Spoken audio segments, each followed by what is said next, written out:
ସେଠି କାମ ସାରି ତାଙ୍କ ବୀରଗୋବିନ୍ଦପୁର ଫେରୁଥିଲେ। ଫେରିବା ସମୟରେ ସେଠୁ ସେ ଖାଲ ଜାଣିପାରିଲେନି, ଯୋଉଟା ପାଇଁ ପାଣି ଏବଂ ଖାଲରେ ଭର୍ତ୍ତି ହେଇଥିଲା। ତେଣୁ ସେମାନେ ସେଠି ଭାରସାମ୍ୟ ହରାଇ NH20 ନେଉଛି ଜୀବନ, ଖାଲ ଖମା ଯୋଗୁଁ ଅକାଳରେ ଚାଲିଗଲା ଜୀବନ। ଜାତୀୟ ରାଜପଥରେ ବଡ଼ ବଡ଼ ଖାଲ ଖମା ଏବେ ଯାତ୍ରୀଙ୍କ ପାଇଁ ବିପଦର କାରଣ ପାଲଟିଛି। ରାସ୍ତାର ଅବ୍ୟବସ୍ଥା ଯୋଗୁଁ ଆଉ ଏକ ନିରୀହ ଜୀବନ ଚାଲିଯାଇଥିବା ଅଭିଯୋଗ ହେଉଛି। କେନ୍ଦୁଝର ଜିଲ୍ଲା ଘସିପୁରା ଥାନା ଶାଳପଡ଼ା ଗ୍ରାମର ଜୟଦେବ ଦାସଙ୍କ ସଡ଼କ ଦୁର୍ଘଟଣାରେ ମୃତ୍ୟୁ ହୋଇଛି। ଶାଳପଡ଼ା ଓ ଘସିପୁରା ଅଞ୍ଚଳରେ ଯୁବ ବ୍ୟବସାୟୀ ସୁଭଦ୍ରା ଇଲେକ୍ଟ୍ରୋନିକ୍ସ ରମିନ ନାମରେ ସେ ବେଶ୍ ପରିଚିତ। ସୂଚନା ଅନୁଯାୟୀ ଜୟଦେବ ନିଜ ସମ୍ପର୍କୀୟଙ୍କ ଘର ବୀରଗୋବିନ୍ଦପୁରକୁ ବାଇକ୍ ଯୋଗେ ନିଜ ଘରକୁ ଫେରୁଥିଲେ। ଏହି ସମୟରେ ବୀରଗୋବିନ୍ଦପୁର ଛକ ନିକଟରେ ଥିବା ଏକ ବଡ଼ ଖାଲରେ ତାଙ୍କ ବାଇକ୍ ପଡ଼ିଯାଇଥିଲା। ଫଳରେ ସେ ବାଇକ୍ରୁ ରାସ୍ତା ଉପରକୁ ଛିଟିକି ପଡ଼ିଥିଲେ ଏବଂ ମୁହଁରେ ଗୁରୁତର ଆଘାତ ଲାଗିଥିଲା। ଦୁର୍ଘଟଣା ଖବର ପାଇ ବୀରଗୋବିନ୍ଦପୁରର ସମ୍ପର୍କୀୟ ଭାଇ ଶ୍ରୀକାନ୍ତ ମିଶ୍ର ତୁରନ୍ତ ଘଟଣାସ୍ଥଳରେ ପହଞ୍ଚି ଜୟଦେବଙ୍କୁ ଆନନ୍ଦପୁର ମେଡିକାଲକୁ ନେଇଥିଲେ। ତେବେ ସେଠାରେ ଡାକ୍ତର ଜୟଦେବଙ୍କୁ ମୃତ ଘୋଷଣା କରିଥିଲେ। ଜୟଦେବଙ୍କ ଅକାଳ ବିୟୋଗ ଖବର ପରେ ମେଡିକାଲ ପରିସରରେ ଶୋକର ଛାୟା ଖେଳିଯାଇଛି।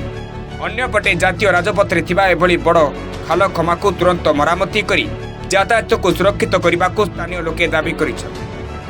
କେନ୍ଦୁଝରରେ ସଡ଼କ ସୁରକ୍ଷା ନେଇ ଚିନ୍ତା ପୂର୍ବରୁ ମଧ୍ୟ ପ୍ରକାଶ ପାଇଛି। ତେଣୁ ରାସ୍ତାର ତ୍ରୁଟି ଓ ବିପଦପୂର୍ଣ୍ଣ ସ୍ଥାନଗୁଡ଼ିକର ତୁରନ୍ତ ଚିହ୍ନଟ ଓ ମରାମତି ଉପରେ ଗୁରୁତ୍ୱ ଦେବା ଜରୁରୀ। ମୋ ନାଁ ହେଉଛି ବିଜୟ କୁମାର ଦାସ। ଘସିପୁରା, ମୋ ଘରଟା ହେଉଛି ଖପରାଖେ, ଘସିପୁରା ଥାନା ପାଖରେ। ଆଉ ଆମର ଏଇ ଯୋଉ ରାସ୍ତାରେ NH20ର ଯୋଉ ଦୁରବସ୍ଥା ପାଇଁ ଲୋକମାନେ ନାହିଁ ନଥିବାରେ ହଇରାଣ ହେଉଛନ୍ତି। କୌଣସି ଡ୍ରେନ୍ କାମ ହଉନି, ଖାଲ ମରାମତି ହଉନି, ଯୋଉଥିପାଇଁ ନିରୀହ ଜୀବନ ଗୁଡ଼ିକ ବହୁତ ନଷ୍ଟ ହଉଛି। ଦିନରେ ପ୍ରାୟ 20, 30, 5, 10 ଆକ୍ସିଡେଣ୍ଟ ହଉଛି, ମୋଟରସାଇକେଲ ଆକ୍ସିଡେଣ୍ଟ ହଉଛି।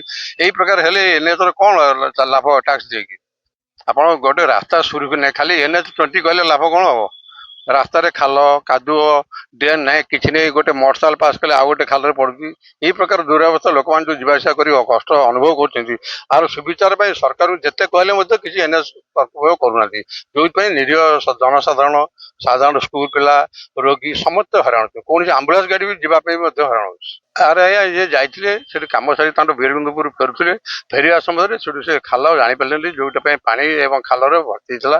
ତେଣୁ ସେମାନେ ସେଠି ଭାରସାମ୍ୟ ହରାଇ ପଡିଗଲେ। ଏସବୁ ଜିନିଷ ହଉଛି ଯୋଉ ଖାଲ ଆମର ଯୋଉ ରହୁଛି, ଆପଣ ଡ୍ରେନ୍, କୌଣସି ଡ୍ରେନ୍ର କଭର ନାହିଁ। ଲୋକ ଡ୍ରେନ୍ରେ ବି ଗଳି ପଡୁଛନ୍ତି, ଗାଈ ଗୋରୁ ସମସ୍ତେ ଡ୍ରେନ୍ରେ ଗଳୁଛନ୍ତି। ରୋଗୀ ସେବା ମାନେ ଆପଣଙ୍କର ଯୋଉ ଖାଲ ପାଇଁ ଆମ୍ବୁଲାନ୍ସ ଯିବା ଆସିବା ବି ବହୁତ କଷ୍ଟ ହଉଛି। Bureau report, news 9 Odia.